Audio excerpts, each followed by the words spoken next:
దేవుని పరిశుద్ధ నామానికి మహిమ కలుగునుగాక. మరి యొక్క పరిశుద్ధ దినము దేవుని యొక్క అద్భుతమైన లేఖన భాగమును ధ్యానం చేసే అవకాశంను దేవుడు మనకు అనుగ్రహించాడు. అందును బట్టి దేవునికి వందనాలు చెల్లిస్తున్నాను. మనందరినీ కూడా దేవుడు సజీవ లెక్కలో ఉంచాడు. ఆరోగ్యమును క్షేమం అనుగ్రహించి మరొక పరిశుద్ధ దినాలకు ప్రవేశించే భాగ్యమును దేవుడు మనకు అనుగ్రహించాడు. అందును బట్టి మనం దేవునికి హృదయపూర్వకముగా కృతజ్ఞతలు చెల్లించబద్ధులమై ఉన్నాం. అయితే ఈ దినము మీ ముందుకు తీసుకొస్తున్న అంశము, త్రోసివేస్తున్నావా, మహిమపరుస్తున్నావా? అపోస్తుల కార్యములు 13వ అధ్యాయము 46వ వచనం నుండి 49వ వచనం వరకు ఒక అద్భుతమైన సంఘటన అక్కడ కనిపిస్తూ ఉంది. పౌలును, బర్నబాయి వీరు సువార్తను ప్రకటిస్తూ వెళ్తూ ఉన్నప్పుడు ఒక ప్రాంతంకు రాగానే యూదుల్లో కొంతమంది వారు చెప్పిన సువార్తను వ్యతిరేకిస్తారు. అప్పుడు ఈ పౌలును, బర్నబాయి ధైర్యం తెచ్చుకొని ఏమంటారంటే, మొదట మీ వద్దకు వాక్యం వచ్చింది, ఆయనను మీరు దాన్ని త్రోసివేసి మిమ్మును మీరే నిత్య జీవమునకు అపాత్రులుగా ఎంచుకున్నారు అని యూదులతో అంటారు.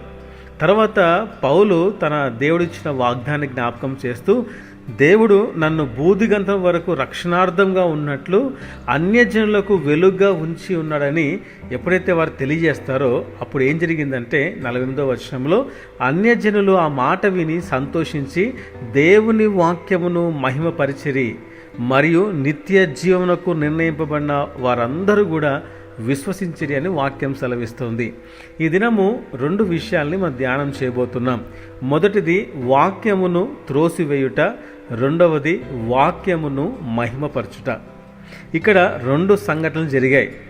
వాక్యమును యూదులు త్రోసివేశారు. త్రోసివేయటం కాదు, ఆ త్రోసివేయటం వలన వారు తమకు తామే నిత్య జీవనకు అపాత్రులుగా ఎంచుకున్నారు అని అక్కడ వాక్యములు చూస్తూ ఉన్నాం. త్రోసివేయుట అనగా అవమానపరచుట, వాక్యమును అవమానపరచుట. వారు ఎప్పుడైతే వాక్యమును త్రోసివేశారో వారు వాక్యాన్ని అవమానపరిచారు. రక్షణ వాక్యమును త్రోసివేయుట లేదా రక్షించబడిన తరువాత వాక్యమును త్రోసివేయుట. ఏదైతే నీకు రక్షణలో తీసుకొస్తుందో ఆ వాక్యమును వారు త్రోసివేశారు. రెండవది, రక్షించబడిన తర్వాత ఆత్మీయంగా అభివృద్ధి చెందే సమయంలో మనకి తోడ్పడేది వాక్యము కాబట్టి అటువంటి వాక్యమును త్రోసివేయుట, విసర్జించుట అని మనం చూస్తూ ఉన్నాం. ప్రియమైన వార్లారా, మత్తయి రాసిన సువార్త 10వ అధ్యాయము 14-15 వచనాల్లో దేవుడు యేసుప్రభు ఏమంటారంటే, ఎవడైనను మిమ్మును చేర్చుకొనక మీ మాటలు వినకుండిన ఎడల మీరు ఆ ఇంటినైనను ఆ పట్టణమునైనను విడిచిపోనప్పుడు మీ పాదధూళి దులిపివేయడి అని చెప్పాడు. విమర్శ దినమందు ఆ పట్టణపు గతి కంటే సొదొమ గొమొర్రా ప్రదేశముల గతి ఓర్వతగినదై ఉండునని దేవుడు అక్కడ శిష్యులతో చెప్పాడు. సొదొమ గొమొర్రానే ఇప్పటికి కూడా అది మొత్తం బూడిదే కనపడుతుంది ఆ ప్రాంతం. దేవుడు వారికి ఇచ్చిన పనిష్మెంట్, ఆకాశం నుంచి అగ్నిగంధములు కురిపించినప్పుడు ఆ పట్టణమంతా కూడా కాలిపోతుంది, బూడిదైపోతుంది. దానికంటే కూడా ఘోరమైన స్థితి ఏది అంటే వాక్యమును త్రోసివేసే వారి పరిస్థితి. దేవుడు సొదొమకి అంత భయంకరమైన శిక్ష ఇవ్వడం కారణం ఏంటంటే, హెజ్కేలు గ్రంథంలో 16వ అధ్యాయము 49వ వచనంలో రాయబడి ఉంటుంది. ఏమనంటే, నీ చెల్లెలైన సొదొమ చేసిన దోషమేదనగా దానికిని దాని కుమార్తెలకును కలిగిన గర్వము. అక్కడ గర్వం గురించి దేవుడు మాట్లాడుతూ ఉన్నాడు. సొదొమకు అంత శిక్ష రావడం కారణం ఏంటంటే, ఒకటి గర్వము, రెండవది ఆహార సమృద్ధి కలిగి ఉంది, అందువలన గర్వం వచ్చింది.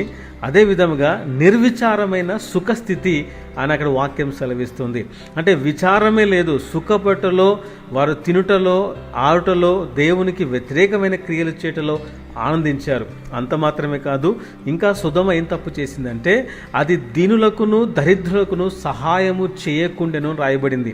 అంత సమృద్ధిగా ఆహారము కలిగి ఉన్నా కూడా దరిద్రులకి, దీనులకు కనీసం వారు అన్నం పెట్టలేకపోయారు అనేది దేవుని యొక్క బాధ. లూకాసు వార్తలో కూడా ఏముంటుంది అంటే, ధనవంతుడు లాజరు గురించి ఉపమానంలో చాలా స్పష్టముగా అక్కడ రాయబడి ఉంటుంది. ఈ ధనవంతుల యొక్క ఆలోచన, తన యొక్క వ్యక్తిత్వం కూడా సొదొమతో మనం కంపేర్ చేయొచ్చు. సొదొమ లక్షణాలే ఈ ధనవంతుల్లో ఉంటాయి. సొదొమ దరిద్రులకు, దీనులకు అన్నం పెట్టలేకపోయింది, సహాయం చేయలేకపోయింది. ధనవంతుడు కూడా లాజరుకు సహాయం చేయలేకపోయాడు. ఇంకా వీరి యొక్క లక్షణాలు ఏంటంటే వ్యభిచార మనసు కలిగి ఉన్నారు సొదొమ. ఇంత నీచమైన లక్షణాలు కలిగి ఉన్న సొదొమ ఓర్వతగినది అని ఇక్కడ వాక్యంలో మనం చూస్తున్నాం. ఎవరి విషయంలో అంటే ఇక్కడ సువార్తను వ్యతిరేకించేవారు సొదొమ గొమొర్రాల కంటే చాలా భయంకరమైన స్థితిలో ఉంటారు అనేది మనం అర్థం చేసుకోవాలి. లూకా రాసిన సువార్త 14వ అధ్యాయము 16వ వచనం నుండి 24వ వచనం వరకు గమనిస్తే అక్కడ ఎంత విచిత్రంగా ఉంటుంది అంటే, ఒక మనుష్యుడు తను విందు చేసి తన స్నేహితులను, బంధువులను అందరినీ కూడా పిలిచాడంట. విందు సిద్ధంగా ఉంది, మీరు రండి అని వారికి కబురు పంపినప్పుడు వారి యొక్క స్పందన ఎంత నవ్వులాటగా ఉంటుందో మనం వాక్యంలో చూడొచ్చు. వారిచ్చిన జవాబు చూస్తే చాలా నవ్వులాటగా ఉంటుంది. వారు ఎలాంటి నెపములు చెప్పారంటే, ఒకడేమో నేను పొలము కొన్నాను, తొందరగా వెళ్ళి దాన్ని చూడాలి అని చెప్పాడు. మరొకడు ఏం చెప్పాడంటే, నేను 5 జతల ఎడ్లను కొన్నాను, వెళ్ళి వాటిని పరీక్షించాలని చెప్పాడు. మరి ఒకడేమో నేను స్త్రీని వివాహం చేసుకున్నాను, అందుచేత రాలేనని చెప్పాడు. విందుకు పిలిచినప్పుడు వారిచ్చిన సమాధానాలయ్యి. పొలం కొనేవాడు అన్నీ చూసుకొని కొంటాడు, ఎడ్లను కొనేవాడు అన్నీ పరీక్షించుకొని కొంటాడు. కానీ వీరు ఏమని సమాధానం ఇచ్చారంటే, నేను కొన్నాను, మళ్ళీ వెళ్ళి పరీక్షించాలి. విందుకు వారు రాకూడదని ఈ విధంగా సాకులు చెప్పారు. వాక్యము మన దగ్గరకు వచ్చినప్పుడు దాన్ని లోబడకుండా నేను తర్వాత వింటాను, నేను తర్వాత చూస్తానులే, తర్వాత వస్తాను చర్చికి, తర్వాత మారుతానని ఈ విధంగా మనం సాకులు చెప్తే వీరికి పట్టిన గతే పడుతుంది. వీరికి ఎలాంటి గతి పట్టింది అంటే, మరెప్పుడు కూడా ఆ విందులో పాలు పంచుకునే అవకాశాన్ని అక్కడ దేవుడు ఇవ్వలేదు. నిర్గమకాండము 32వ అధ్యాయంలో మరొక సంఘటన గమనిస్తే, మోషే దేవుని దగ్గర ఉన్నప్పుడు 40 దినాలు ప్రార్థనలో ఉన్నప్పుడు కొండ ఆయన దిగుట తడువు చేసినప్పుడు ప్రజలంతా కూడా చూసి వారు అహరోను దగ్గరికి వెళ్ళి ఏమన్నారంటే, అహరోను, లెమ్ము, మా ముందర నడుచుటకు ఒక దేవత మా కొరకు నువ్వు చేయాలి. ఎందుకంటే ఈ ఐగుప్తులోని మమ్మల్ని రప్పించిన ఈ మోషే అనువాడు ఏమాయనో మాకు తెలియదు అని అహరోను దగ్గర వేడుకున్నప్పుడు అహరోను వారి దగ్గర బంగారం తీసుకొని ఒక దూడను చేసి వారి ముందు పెడతారు. ఈ భాగంలో మనం గమనించాల్సిన విషయాలు చాలా ఉన్నాయి. ఒకటి ఏంటంటే, మోషే కొండ మీదకి వెళ్ళక ముందు నిర్గమకాండము 19వ అధ్యాయం 7వ వచనంలో మోషే వచ్చి ప్రజల పెద్దలను పిలిపించి యెహోవా తనకు ఆజ్ఞాపించిన ఆ మాటలన్నీ వారి ఎదుట తెలియపరిచెను. అప్పుడు ప్రజలేమన్నారంటే, యెహోవా చెప్పినది అంతయు చేద్దామని ఏకముగా వారు ఉత్తరమిచ్చారు. నిర్గమకాండము 24వ అధ్యాయం 3వ వచనంలో మోషే వచ్చి యెహోవా మాటలన్నిటినీ, విధులన్నిటినీ ప్రజలతో వివరించి చెప్పాను. ప్రజలందరూ యెహోవా చెప్పిన మాటలన్నిటి ప్రకారము చేసేదమని ఏక శబ్దంతో ఉత్తరమిచ్చారు. వీరు ఈ విధంగా ఉత్తరం ఇచ్చిన తర్వాత మోషే 40 దినాలు దేవుని యొక్క సన్నిధిలో ఉండి ఆయన ప్రార్థనలో ఉన్నప్పుడు, కనిపెడుతూ ఉన్నప్పుడు కొద్దిగా ఆలస్యం కాగానే వీరు మోషే ఏమయ్యాడో మాకు తెలియదు, మాకు మా ముందు నడుచుటకు మాకు ఒక విగ్రహము కావాలి అని అహరోను దగ్గర వేడుకున్నారు. 6 వారాల్లోనే వారిచ్చిన మాటను వారు తప్పారు. 6 వారాల్లోనే ప్రజలు మారిపోయారు. 6 వారాల క్రితము ఏకస్వరముతో ప్రజలందరూ, పెద్దలందరూ కలిసి మేము నీ మాట వింటాము, దేవుని మాట వింటామని మాట ఇచ్చారు.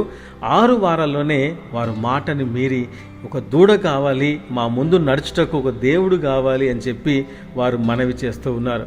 మరొక విషయం ఏంటంటే, దేవుడిచ్చిన 10 ఆజ్ఞలు ఇంకా అక్కడ చాలా కొత్తగా ఉన్నాయి. అప్పుడే దేవుడు చాలా ఫ్రెష్గా వాళ్ళకి ఇచ్చాడు.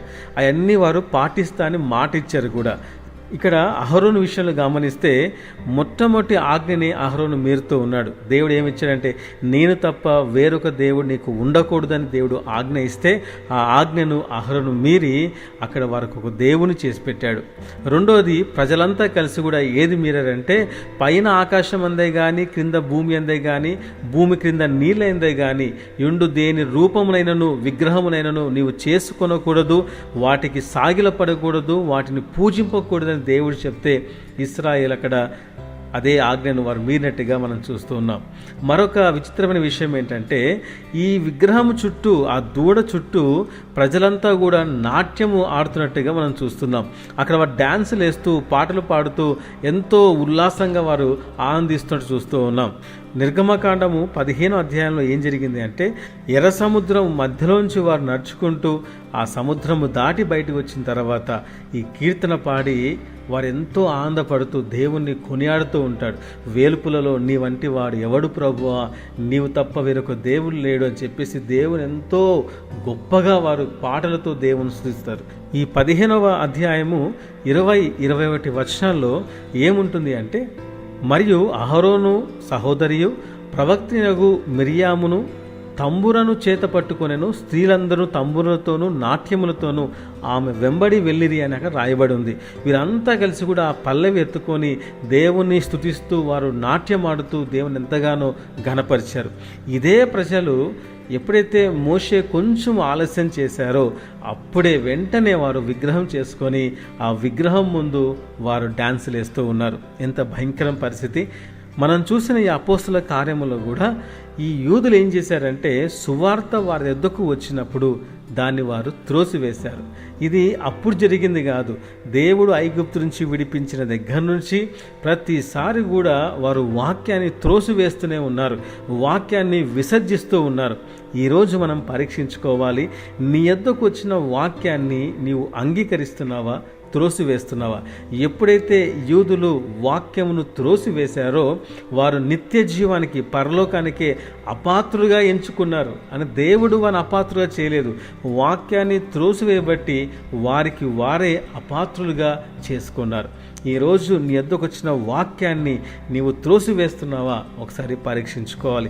రెండోదిగా, ఎప్పుడైతే అన్యజనులు పౌలు బర్నబా మా యొద్దకు వచ్చి సువార్తను ప్రకటిస్తారు అని విన్నప్పుడు వారు దేవుని వాక్యాన్ని మహిమపరిచినట్టుగా రాయబడి ఉంది. దేవుని వాక్యము మహిమపరచుట అంటే అర్థము ఏంటంటే అంగీకరించుట. మహిమపరచుట అంటే ఏం లేదు, అంగీకరించటం. నీ యొద్దకు వచ్చిన వాక్యమును అంగీకరించటం. పరిశుద్ధ గ్రంథములో ఏదైతే చెప్పబడిందో ప్రతిరోజు నీ వాక్యం చదువుతున్నప్పుడు కానీ, సేవకుడు వాక్యం చెప్తున్నప్పుడు కానీ, నువ్వు ఏ సందర్భంలో ఎక్కడైతే వాక్యం వింటావో, ఆ వాక్యం చదువుతావో, ఆ వాక్యం నీతో మాట్లాడి ఇది సరి చేసుకో, ఇది మానుకో, ఇది వదిలిపెట్టు అని చెప్పినప్పుడు దాన్ని నీవు అంగీకరించావు అంటే ఆ వాక్యాన్ని మహిమపరిచినట్టు. ఎప్పుడైతే వాక్యాన్ని అంగీకరిస్తావో, మహిమపరుస్తావో, అప్పుడు జరిగే అద్భుతమైన కార్యం ఏంటంటే నిత్య జీవమునకు నీవు పాత్రుడు అవుతావు, నిత్య జీవమునకు నీవు అర్హుడవు అవుతావు.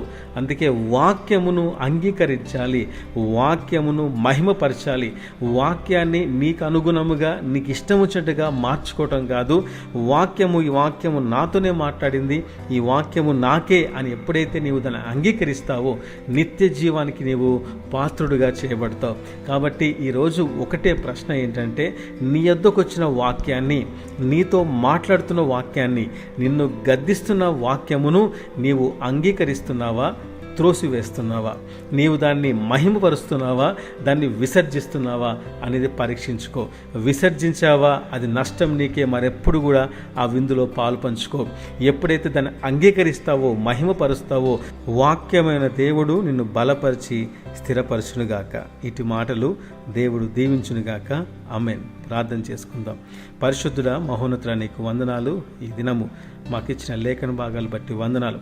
ఆ దినము యూదులు ప్రభువ వాక్యమును త్రోసివేశారు, అన్యజనులు వాక్యమును మహిమపరిచారు, అంగీకరించారు, నిత్య జీవానికి పాత్రులుగా చేయబడ్డారు.